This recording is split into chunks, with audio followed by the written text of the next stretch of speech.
Hi guys, this is Carrie with Fullerton Professional Organizing, and I thought today we would just tackle a bunch of general organizing tips and tricks in no particular order. They're going to be just random thoughts that I'm going to throw out to you guys today, so that you have just a few tips that you can start implementing today.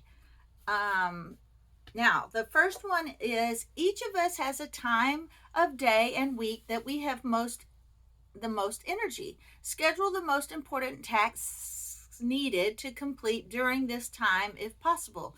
Do these tasks when you have the most energy.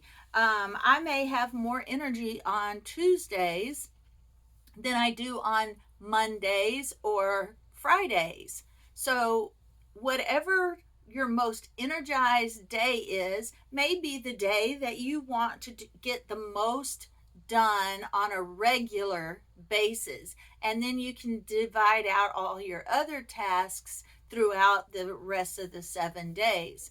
Um, but it is a good idea to have some tasks um, that you can do on your low energy days as well. Now, decide with your kids where the things they use daily will go. Help them organize so that they will want to keep it tidy. Do it together and talk to your kids and and try to figure out what is easiest for them. Some are more visual and want everything out so they can see it. Some may be more tidier than the others and may want, and hiding their organization may work better for them. But try to figure out what's going to work better for your kids so that they will enjoy the process more and they will want to keep it tidy longer. Use a bulletin board in each child's room or just a bulletin board to put all those things that you usually put on your refrigerator. Have a place for your kids to display their items so that it's all contained. And it could possibly just have a bulletin board in each child's room so they can display what they want to display. Or you may have one to display all the things that you may want to put on your refrigerator. Instead, put it on a bulletin board. It will keep your refrigerator tidy. Um, each child should have a file box for important papers. That will help them when they are old enough to move out because they will have practice putting important things in that file, like their bills and stuff like that when they get older.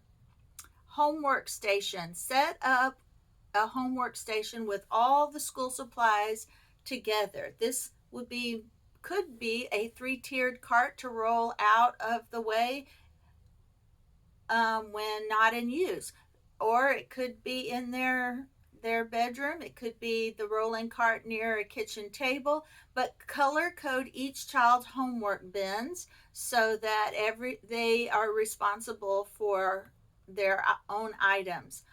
Rotate chores by drawing chores from a basket so that each child gets a different chore daily.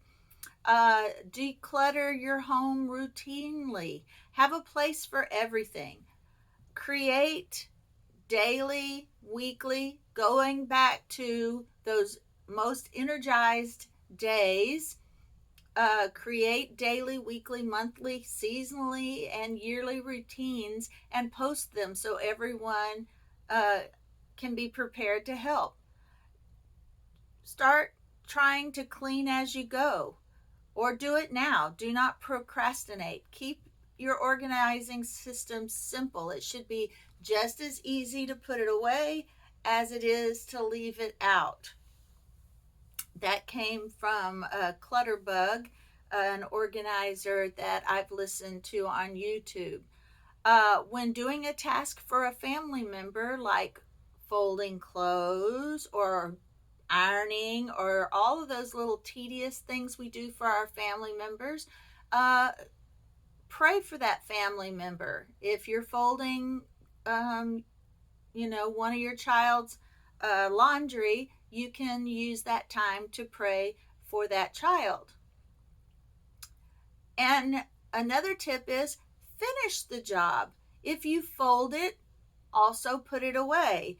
Don't wash, fold, and then leave it folded and never put up.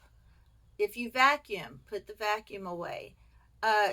Now, give yourself permission to do a task without it being perfect. Tidy your home, but don't expect it to be perfect all the time. Don't, give yourself some wiggle room to just get it done. List tasks by amount of time they take. If it only takes 5 minutes, then just get it done. If you know what those tasks are and how long that they take, sometimes it takes the pressure off and you realize, oh, I can do this real quick. Use the one touch rule. You touch it, you put it away. Clean clockwise and top to bottom in a space. You may go in one direction, dusting your whole room, and then at the end, when your room is clean, you may go that same direction and vacuum. Dusting and vacuuming. Dusting first, vacuuming last. Create morning and evening routines, such as wash the dishes in the evening and put away the dry dishes in the morning. Or you could even do that in reverse. If you are tired and struggle with getting your dishes done before bed, which I know that's, terrible thing to do, but I know there are people out there that do it and it works for them. Wash your dishes every morning, and when you get home from work, put up the dry dishes. I know it's a little different, but what works for one person doesn't work for everyone.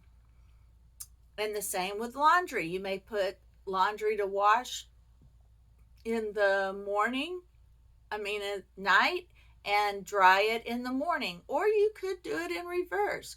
Every morning when you get up, put a load of laundry in.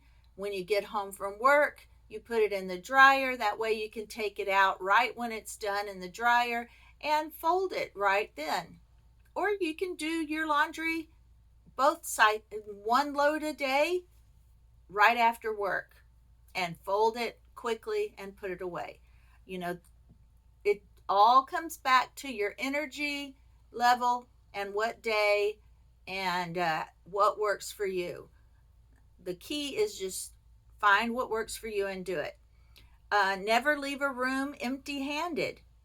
If you finished your drink and you are headed to the restroom, take that empty glass with you and put it in the sink.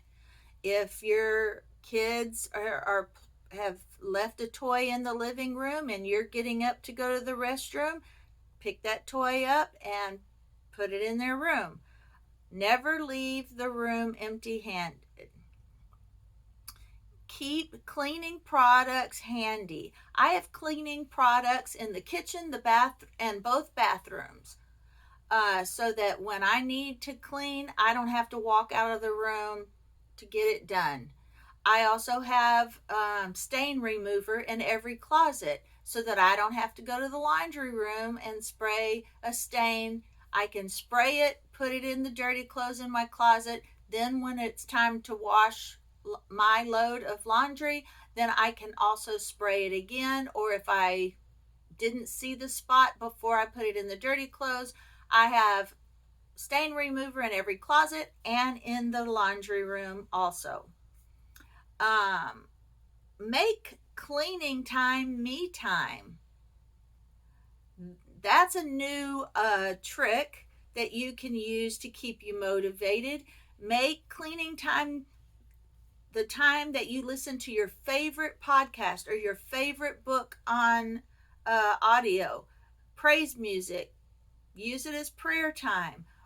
Whatever fun thing that you don't get to do very often can be done, that can be done during cleaning time, use that as motivation. I love putting on praise music when I go for walks. I love listening to audiobooks and podcasts while I do tasks and chores. And don't forget to delegate tasks. You know, I use a basket in my living room when I need to tidy it up real fast. I put everything in a basket and automatically my living room looks clean. Then I designate whoever has items in that basket to come and get them out of the basket and put them away. But you could also designate someone to do the picking up of the living room, and then everybody has to come and put their items away, or have the person that picked it up go and place those items on their bed that belongs to each person. That way that you're not you it's just so quick and easy. It's just, and if you do it on a daily basis, your living room will stay looking nice. And a big secret, even if it stays in the basket a day or two more than you want it to, at least the living room looks nice and all the stuff that you picked up in the living room are in a basket all in one place. Make your bed daily, clear your countertops daily, and clean your kitchen sink daily. If you have children, give yourself grace. You know, your house doesn't have to be tidy every single day, every minute of every day. But stop the negative talk. Say things like, I can have a tidy home. Be positive. Do one load of laundry a day. Designate one day for each family member. Whether you're the one doing their laundry because they're too little to do it themselves, or if they're old enough to do their own laundry, make sure that they do it only on their day so it doesn't back up someone else's laundry that they're doing on their own day. If you do it every week on your own designated day, you may only have 2 loads of laundry to do if you do it weekly. Maybe the darks and the lights. Or if you want to separate your whites and bleach your whites every time, you might have 3 loads, but they're always going to be 3 small loads. Don't wait till you have a full washer machine to do your laundry, because then the task takes longer. If you do your laundry once a week and it's just your laundry, you'll be surprised at how fast you can get your one load washed, dried, folded, and put away. It's amazing. If you wait till you've run out of clothes and you need to wash all of your clothes so you'll have clothes to wear, then the task gets out of hand. It takes so long. You just don't dread doing laundry. But if you do a small load of laundry every week, fold it and put it away, it makes laundry so much easier. Now, is there room inside your kitchen cabinets for your appliances? Keep out the ones you use every day, but put the others in a cabinet and just pull them out as needed. Your toaster is super light. It can be pulled out and put back in. Crock pot, I don't use it every day. It can be pulled out and put back in. My bread maker I only use once a year, so it stays in the garage until holiday time. Now, if you can afford a robo vacuum, that's going to help you out. I have one that does the vacuuming, and it is so nice to set that thing vacuuming before you leave the house. and then when you come home, your house is all vacuumed. Even if you just set it to vacuum while you're getting ready for work, that's a whole hour of vacuuming that robot did while you were getting ready for work. You stop it, put it back on the charger, and you come home, and that space that you vacuumed for that whole hour looks so fresh and clean when you get home. Set 5-minute tidies every night, or 15-minute tidies every night before bed.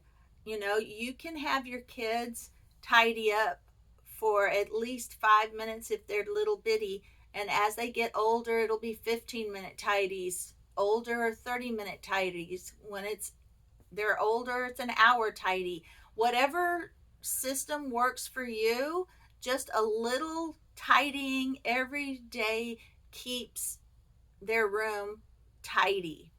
And you can even mix it up again, thinking of those more energized days where you spend an hour tidying up before bed, and then the other nights 5 minutes or 15 minutes. You can play around with the time. It doesn't have to be the exact same amount of time every day, but make it consistent so that they know on that day that is how much time they're going to spend that day. Commit to a schedule. Avoid distractions. Find an accountability partner if you have to. Use productivity apps. Find your purpose or your why for keeping it tidy, and help your family members figure out their purpose or their why for keeping the house tidy, or their space tidy, their room tidy. It may be so that they can have friends over. You can have Bible study. You can, don't have to worry about it when people drop in. Just find that reason for you and your family. Automate as much as possible. Do grocery store pickup or delivery, auto bill, as much automation as you can do. If you can't afford it, the extra money to spend doing it, then you can't do it. But do as much as you possibly can to make your life easier. Monthly declutter and reevaluating the organizational systems. Measure the spaces. Shop for the bins and baskets and containers. Organize and put in some finishing touches so that the space is beautiful, and you that can also motivate you to keep it tidy when you love the space and you feel it looks beautiful. Some other techniques, organizing techniques, are brain dumping. You can brain dump on paper on a daily, every morning or evening, or on an app, or in your planner, your organizer, your daily planner is what I'm saying. Just brain dump all your thoughts and ideas, get them down on paper, and then prioritize them so that you have everything is out of your brain. You don't have to keep thinking, okay, I gotta remember. Everything's on paper and prioritized so that the things that you don't get to, you can put them on the list for the next day. That's a good way to get everything out of your brain and onto paper so you don't have to remember it. There's one organizer that she has a Sunday basket. Every single piece of paper that comes into her home, whether it's her brain dumping list, all of that goes into a basket, and then she takes care of all those tasks on Sunday. So find a system that works for you, and label everything so you can find it after you've organized it. Be mindful. What I mean by being mindful is Some people just have it naturally where they can be mindful of things, like they will always push their chair under. They will always, if you can't remember to wash your face or you can't remember to brush your teeth, and I'm talking about kids, but you can't remember to drink your water or take your vitamins every day. Um, you can train yourself to be more mindful of all the things that you need to do by using a habit tracker to build these habits in. Have a backup plan for everything. If you know that you have a project that you're going to do at someone's home, and or let's say yeah, you have a project that you need to do. Let's say you're a photography and you need to go take pictures, and you always want to make sure you have a backup battery in case you get there and your battery's dead in your camera. You never want to go with just what you have. You have to always think, what could go wrong when I do such and such, and have a backup plan in case. Those are also ways to be mindful. Uh, be deliberate about the items you buy and use. Keep only what you need and use in your home. Maybe roll instead of fold. And what I mean by this is Marie Kondo has a way of folding things into little bitty packages and filing in your drawer. I love that, but other family members are not going to do that. No matter how much you want them to, they may not do that. So, but maybe they'll roll their t-shirts and put them in the drawer. Um, that's an idea for those that don't want to fold into little bitty packages and organize in their drawers. Organize no drama family meetings to discuss schedules, successes, struggles, meals, home needs, home repairs, or how to training. Now, my idea is, if you're going to have family meetings, be consistent and have them all the time so that your family doesn't correlate. Oh, family meeting, we have another problem. Family meeting, we're in trouble. Family member. Make the family meetings regular, and don't just make them for crisis or negative things. Make them positive and make them a learning experience, because you may also want to use it to teach them how to fold their laundry, how to wash their laundry. Also, I would type up these instructions so that if they forget how to do these things in the meeting, they have something to fall back on and they can reread the instructions. Color code everything, their storage bins and hangers and towels, so they all know whose is whose. Have each family member responsible for an area of the home, that they are responsible for reminding family members. Someone may be responsible for reminding family members to clear off the kitchen table and put their plates in the sink. A different family member may be responsible to remind family members, oh, don't forget, take off your shoes when you go into the house.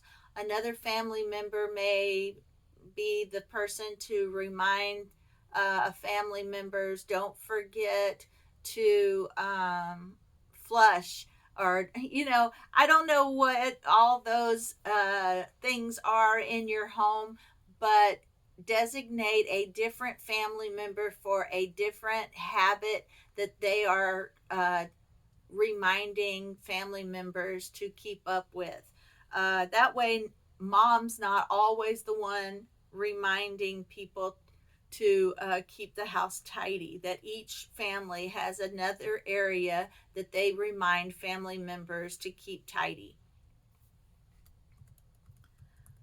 All right, guys, I think that is it for today. Those are just some tips and tricks that I uh, I have written down and wanted to make podcasts on, and thought, you know what? Later on, I will organize all these thoughts and do them as a systematic and room by room declutter and organizing. But for now, I just thought I would throw these out to you guys, and then we can talk about them more in detail later on another podcast. All right, guys, thank you for listening. Thank you for watching, and I will see you or talk to you on the next podcast.